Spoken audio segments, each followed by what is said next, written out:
আমরা এখন জৌগিঘাটে, আর আনন্দ ভবনের গেস্টরা সবাই জৌগিঘাটে মজা করছে, ছবি তুলছে।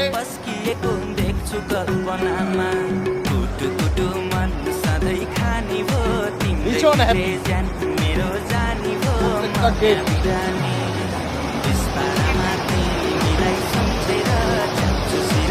আনন্দ ভবনের গেস্টরা সবাই ভীষণ মজা করছে, ভীষণ মজা।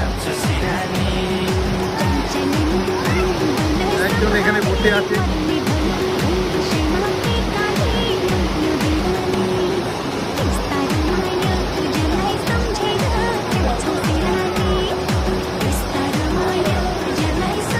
এরপরে আর কিছু বলার অপেক্ষা রাখে না যে আনন্দ ভবনের গেস্টরা কতটা হ্যাপি।